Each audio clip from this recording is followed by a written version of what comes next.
I did the first 3 years at Mitsubishi, started up the Mastertech Association, so when the Evo 8s were coming around, that obviously sparked my interest. Finished up my apprenticeship at Nissan actually, that's where my second love of import comes, part of the Mastertech Association there. I moved to fabricating, started at a shop and started making intercooler pipes, exhausts, and that really sparked my love for imports and making things go faster.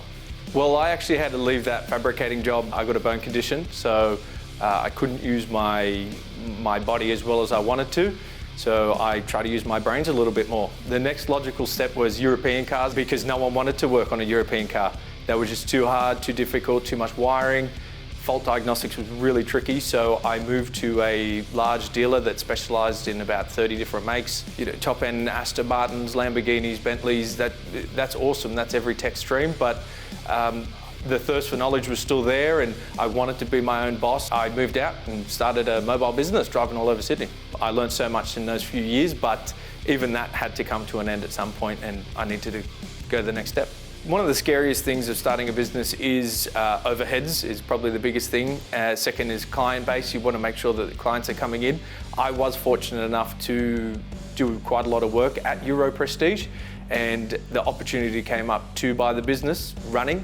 He specialised in Land Rovers, and I diagnosed and fixed everything else that he had. So BMW, Mercedes, Volkswagen, which is my real strong background, then said, well, I'll buy it off you, and took it over. We did start off with the standard kind of brands, but we branched out to Aston Martin, high-end, Lamborghini, Bentley. We can tailor to the high-end too. Yeah, we're happy to take on any job really, and the performance spark came back from there.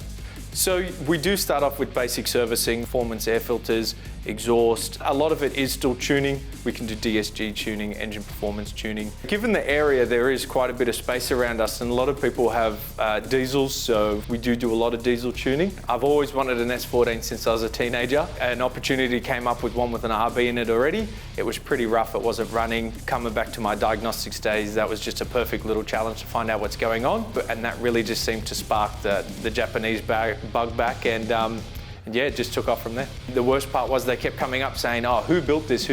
And yeah, I did, and oh, what's the name of your shop? It's Euro Prestige. So we essentially started a second business inside of Euro Prestige called Prestige Performance. Nissan is a strong suit for me. Mitsubishi, coming back to my background there, but we can tune Australian, domestic, Japanese, and European. You don't want to say you're a jack of all trades. You can't do everything in-house. We really do specialise still in diagnostics, tuning. I can tune nearly all make and model ECU.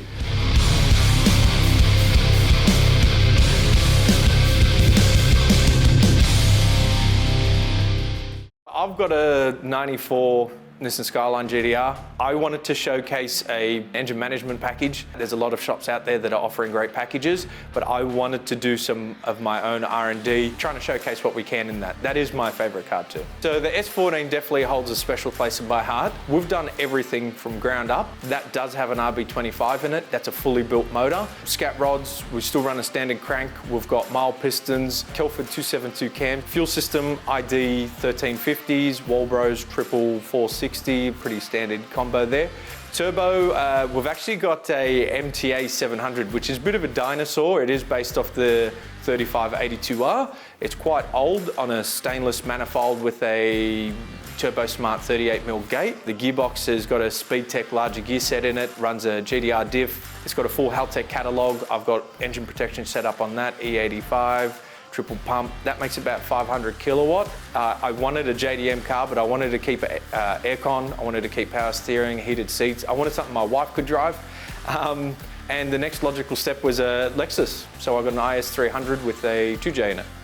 So that still runs a standard GE bottom end, but the head's completely built. Same deal, 272 cams, they're Camtech cams, valves, springs, retainers. I've got 1050 Bosch Motorsport injectors, 525s in tanks, GTX 3584. It's got a 6-boost manifold and a 50mm Turbo Smart gate. It's got a 2-speed power glide in it, automatic. The car, though, drivability is really, really good. Yeah, it's made about 450 kilowatts on 26 pound.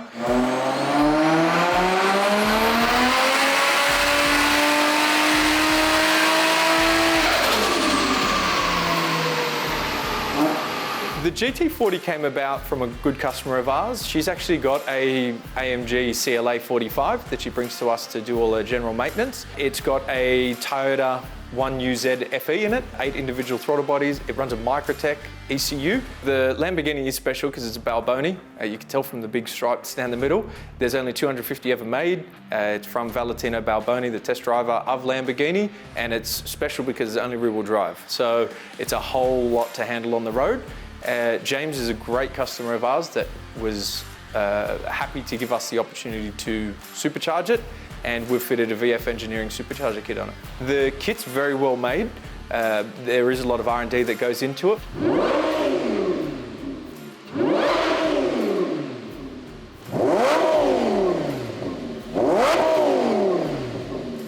So that's Leon's X-Type. That's a really unique car. That was fun for us to work on. It's got an Elite 2500 in it. It's got a custom inlet.